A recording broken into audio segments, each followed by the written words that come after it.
नमस्कार विद्यार्थी मित्रांनो, एक्झाम क्रॅकर करंट अफेअर्स या यूट्यूब चॅनलवरती तुम्हा सर्वांचं स्वागत आहे। आज आपण बघणार आहोत 5 नोव्हेंबर 2025चे चालू घडामोडीतले टॉप 10 महत्त्वाचे प्रश्न, जे सर्व प्रकारच्या स्पर्धात्मक परीक्षांसाठी तुम्हाला उपयुक्त ठरतील। चला तर मग व्हिडिओला सुरुवात करूया। पण व्हिडिओला सुरुवात करण्याआधी आपण सगळ्यात आधी बघूया काल विचारलेला खास प्रश्न, आणि तो प्रश्न आहे BISचे महानिर्देशक म्हणून 1 नोव्हेंबर 2025 रोजी कोणाची नियुक्ती झाली?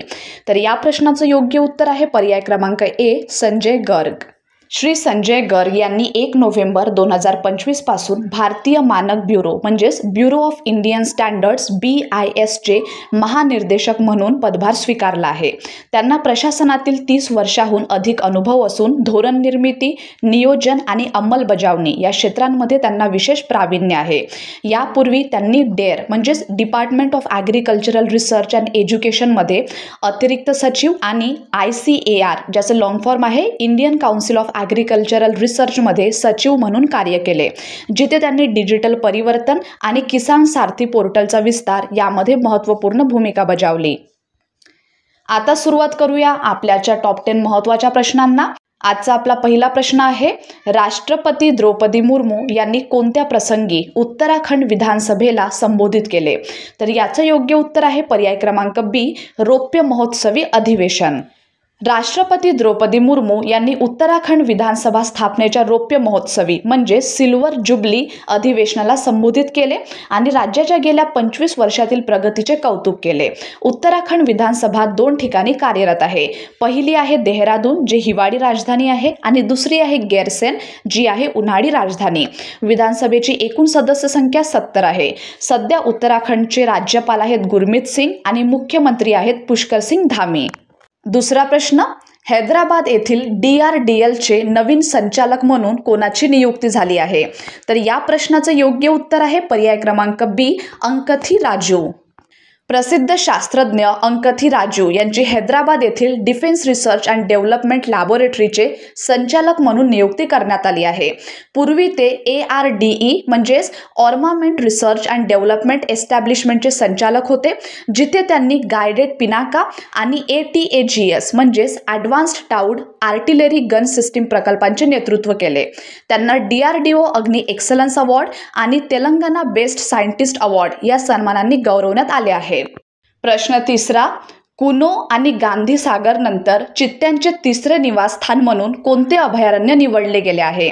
तर या प्रश्नाचं योग्य उत्तर आहे पर्याय क्रमांक B, नौरादेही अभयारण्य।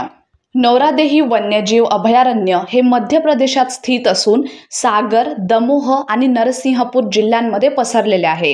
1975 साली स्थापन झालेले हे अभयारण्य पन्ना आणि सातपुडा व्याघ्र प्रकल्पांना जोडणारे महत्त्वाचे पर्यावरणीय दुवा म्हणून कार्य करते। या अभयारण्यातून कोपरा, बामनेर, व्यारमा आणि बेरमा या नद्या वाहतात, ज्या सर्व के नदीच्या उपनद्या आहेत। येथील वनस्पती प्रकार मुख्यत्वे उष्णकटिबंधीय कोरडे पानझडी आहेत। येथील मुख्य प्रजाती म्हणजे भारतीय लांडगा होय। प्रश्न चौथा आहे, IIT कानपूरचा डिस्टिंग्विश्ड ॲल्युमनस अवॉर्ड कोणाला प्रदान करण्यात आला? तर याचं योग्य उत्तर आहे पर्याय क्रमांक B, ज्ञानेश कुमार। मुख्य निवडणूक आयुक्त ज्ञानेश कुमार यांना IIT कानपूरचा डिस्टिंग्विश्ड ॲल्युमिनस अवॉर्ड्स प्रदान करण्यात आला। हा संस्थेचा माजी विद्यार्थ्यांसाठीचा सर्वोच्च सन्मान आहे। हा पुरस्कार 1989 साली संस्थापित करण्यात आला असून आपल्या क्षेत्रात उल्लेखनीय कार्य करणाऱ्या माजी विद्यार्थ्यांना दिला जातो। ज्ञानेश कुमार यांनी 1985 मध्ये IIT कानपूर येथून सिव्हिल इंजिनिअरिंगमध्ये BTech पदवी प्राप्त केली होती आणि त्यांना हा सन्मान IIT कानपूरच्या 66व्या स्थापना दिन सोहळ्यात प्रदान करण्यात आला। प्रश्न पाचवा, मनामा येथे झालेल्या एशियन युथ गेम्समध्ये भारताने एकूण किती पदके जिंकली? तर 5व्या प्रश्नाचं योग्य उत्तर आहे पर्याय क्रमांक C, 48। भारताने मनापा येथे झालेल्या एशियन युथ गेम्समध्ये आपल्या इतिहासातील सर्वोत्तम कामगिरी नोंदवली असून एकूण 48 पदके, ज्यामध्ये 13 सुवर्ण पदके आहेत, 18 रौप्य आणि 17 कांस्य यांचा समावेश आहे, तर ही पदके जिंकली आहे। वेटलिफ्टिंगमध्ये प्रीतिस्मिता भोईने जागतिक युवा विक्रम प्रस्थापित केला। मुलींच्या कबड्डी संघाने सुवर्ण पदक पटकावले। शेवटच्या दिवशी बॉक्सिंग आणि बीच रेसलिंगमध्ये मिळालेल्या 7 सुवर्ण पदकांमुळे भारताने एकूण कामगिरी गगनाला भिडवली।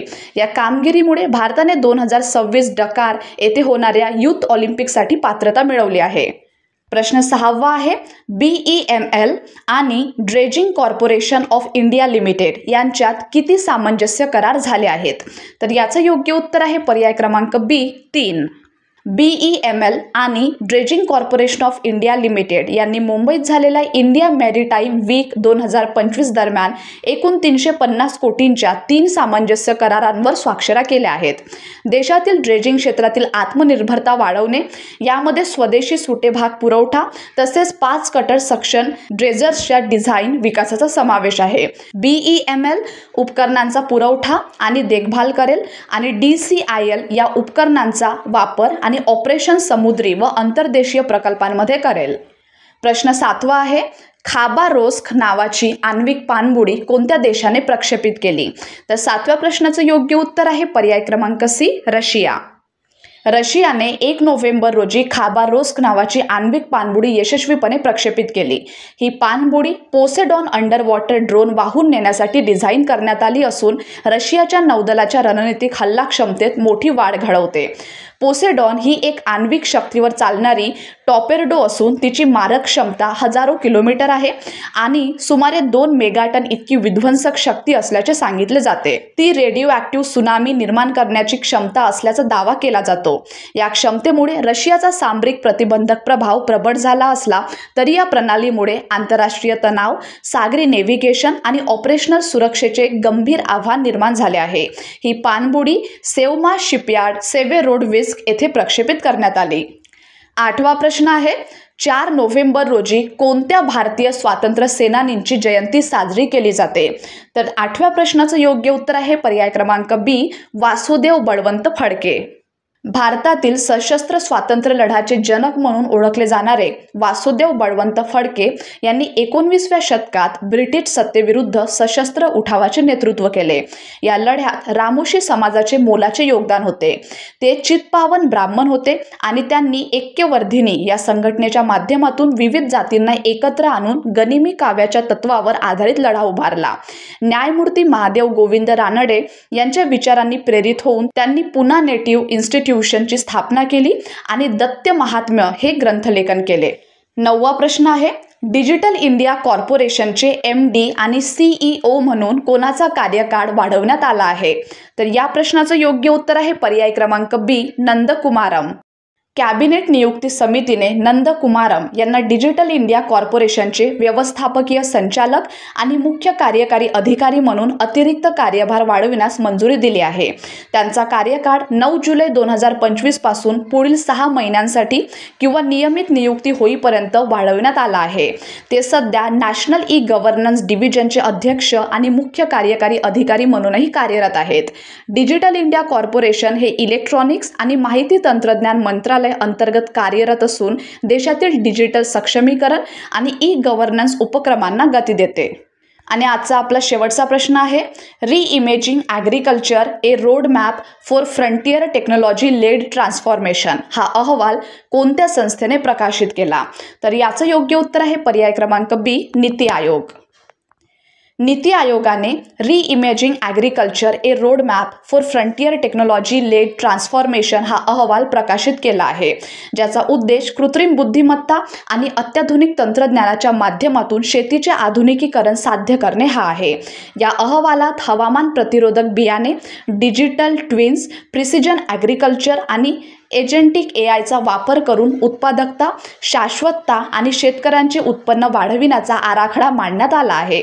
या दस्तऐवजात शेतकऱ्यांचे 3 प्रकार ओळखले गेले आहेत, आकांक्षी म्हणजे ॲस्पायरिंग, संक्रमणकालीन म्हणजेच ट्रान्झिशनिंग आणि प्रगत म्हणजेच ॲडव्हान्स्ड, ज्यांच्यासाठी वेगवेगळ्या धोरणात्मक योजना सुचविल्या आहेत। तर विद्यार्थी मित्रांनो, हे होते आपल्याचे टॉप 10 महत्त्वाचे प्रश्न आणि आता आहे तुमच्यासाठीचा खास प्रश्न, जगातील पहिला देश म्हणून तंबाखू आणि वेपिंगवर पिढीनुसार बंदी कोणी लागू केली आहे? तर या प्रश्नाचं योग्य उत्तर तुम्हा सर्वांना कमेंट बॉक्समध्ये द्यायचं आहे। धन्यवाद।